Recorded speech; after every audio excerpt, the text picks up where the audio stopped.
কৃষ্ণ শংকৰ গুৰু হৰিৰাম ভক্তি ৰত্নাকৰ গ্ৰন্থৰ দ্বিতীয় মাহাত্ম্য হৈছে নৰহৰিৰ মহিমা।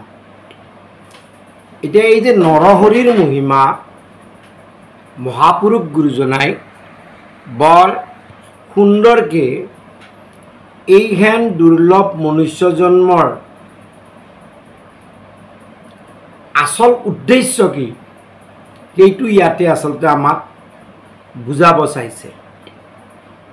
কত তপ খাই নৰতনু পাই 84 লক্ষ জনিত জন্মি মৰি মহাপুণ্যৰ ফলত ঈশ্বৰৰ কৃপাত এইয়ান মনুষ্য শৰীৰ প্ৰাপ্তি হয়।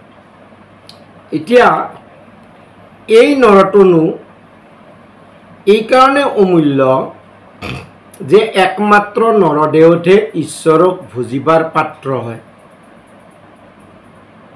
কিয় বোলে এই নৰতনুতহে প্ৰয়োজনীয় যি বিবেক বাণী এইবিলাক পোৱা যায়। বিবেকেৰে ধৰ্ম অধৰ্ম বিচাৰ কৰি বাণী ঈশ্বৰ ভজনত ব্যৱহাৰ কৰি এই ভৱসংহাৰ তৰি যাব পাৰি। মহাপুৰুষজনাই কৈছে মনুষ্য শৰীৰে হৰি ভক্তি কৰি সংহাৰ কৰে বিনাশ। যদিও স্বৰ্গাদী লোকত দেৱতাসকলে নানা দিব্য ভোগ ভুঞ্জিব পাৰে, তথাপি তেওঁলোকেও মনুষ্য শৰীৰত জন্ম লাভ কৰাৰ বাবে ব্যগ্ৰ হৈ থাকে। কাৰণটো হ'ল শৰীৰত তেওঁলোকৰ যি শৰীৰ সেই শৰীৰত হৰিভক্তি কৰা সম্ভৱ নহয়। কেৱল মনুষ্য শৰীৰতে হৰিভক্তি কৰি সংসাৰ সাগৰ তৰিব পাৰি। তৎসত্ত্বেও আমাৰ নিচিনা মূৰমতীসকলে ভাৰতৰ নিচিনা পবিত্ৰ ভূমিত এই কলিযুগত এইহেন দুৰ্লভ নৰতনু পাই কৃষ্ণ সেৱা পৰিহৰি নানা বিষয় সম্বন্ধীয় সুখ প্ৰাপ্তিৰ বাবে নিৰন্তৰ প্ৰযত্ন কৰি নিজে আত্মঘাতী হৈ আছোঁ। ঈশ্বৰৰ মায়াৰ দ্বাৰা মোহিত হৈ ভ্ৰমবশত এই অনাত্মা দেহকে আত্মা বুদ্ধি কৰি জীৱ প্ৰমাদগ্ৰস্ত হয় আৰু তেনে প্ৰমত্ত পুৰুষক ভগৱন্তই তীব্ৰ নিন্দা কৰে।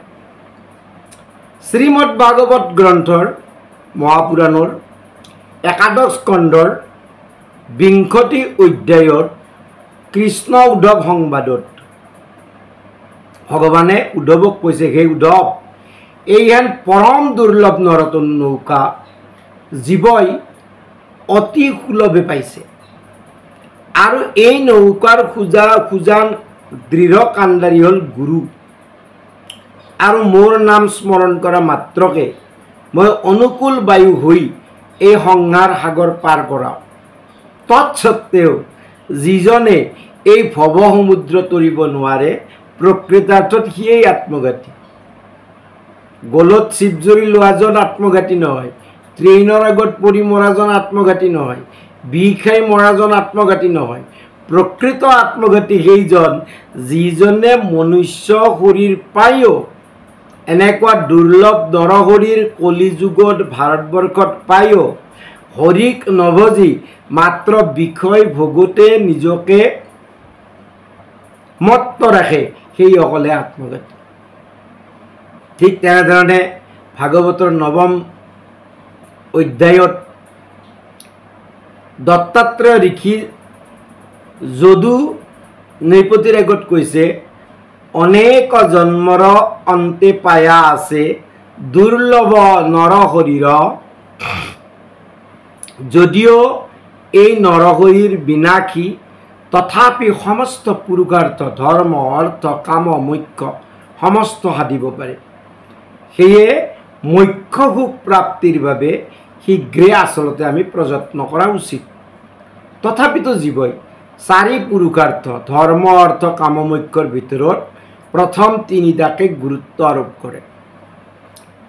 শ্ৰীমদ ভাগৱত মহাপুৰাণৰ 1ম স্কন্ধত পৰীক্ষিত ৰজাই নিজে এই প্ৰথম তিনি প্ৰকাৰৰ যি পুৰুষাৰ্থ ধৰ্ম অৰ্থ কাম এই তিনি প্ৰকাৰ পৰিহাৰ কৰি মোক্ষ প্ৰাপ্তিৰ কাৰণে গংগাৰ পাৰত উপস্থিত হৈছিল।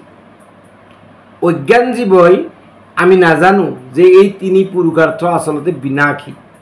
ধৰ্ম অৰ্থ কাম এই বিনাশী, বিষয়ৰ সুখটো পশু শৰীৰতো পোৱা যায়।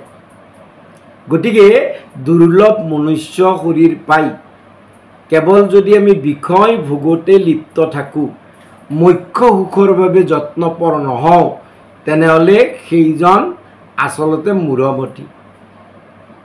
যিসকল বুদ্ধিমন্ত ধীৰ স্থিৰ এই সংসাৰ যন্ত্ৰণাৰ প্ৰধান কাৰণ স্বৰূপ বিনাশী বিষয়ক ত্যাগ কৰি ঈশ্বৰ ভক্তি কৰে আৰু ঈশ্বৰৰ ভক্তিভাৱে সজি যত মানে সংসাৰৰ দুখৰ পৰা পৰিত্ৰাণ প্ৰাপ্তিৰ কাৰণে যত্ন কৰে।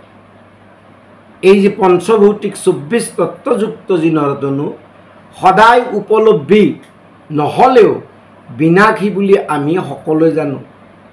যাৰ জন্ম আছে তাৰ বিনাশো আছে, তথাপি এই নৰতনু পৰম পুণ্যৰ ফলতে পোৱা যায়। আৰু এই মনুষ্য দেহতে 4 পুৰুষাৰ্থ ধৰ্ম অৰ্থ কাম মোক্ষ আৰু পঞ্চম পুৰুষাৰ্থ ভগৱানৰ ভকতিও সাধন কৰাৰ সামৰ্থ্য আছে। গতিকে এই 4 পুৰুষাৰ্থৰ উপৰি ভকতি প্ৰাপ্তি কৰাও সম্ভৱ।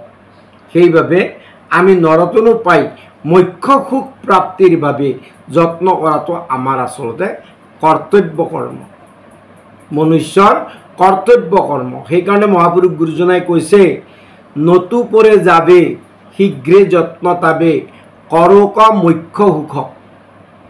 ভক্তি ৰত্নাকৰত কৈছে, নতু পৰে যাবে, যেতিয়ালৈকে এই শৰীৰ নপৰে অৰ্থাৎ এই শৰীৰ নমৰে তেতিয়ালৈকে শীঘ্ৰে যত্ন তাবে, যত্ন কৰা। কি কাৰণে?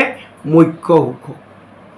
ভগৱানে বিনোদ লীলা কৰাৰ বাবে সৃষ্টি কৰা 4 মুঠি জীৱৰ সকলো দেহতে বিষয়ৰ সুখটো পোৱা যায়। পশুবিলাকেও নিজ নিজ শৰীৰত আহাৰ নিদ্ৰা ভয় মৈথুন এই 4 বিষয় ভোগ কৰি আছে। ৰূপ ৰস গন্ধ স্পৰ্শ শব্দ এইবিলাক বিষয় ভোগ কৰি আছে সদায়। কিন্তু আমিও যদি তাতে যত্নপৰ হৈ থাকোঁ, তেনেহ'লে আমাৰ নিচিনা আৰু বুদ্ধিহীন লোক কোন আছে?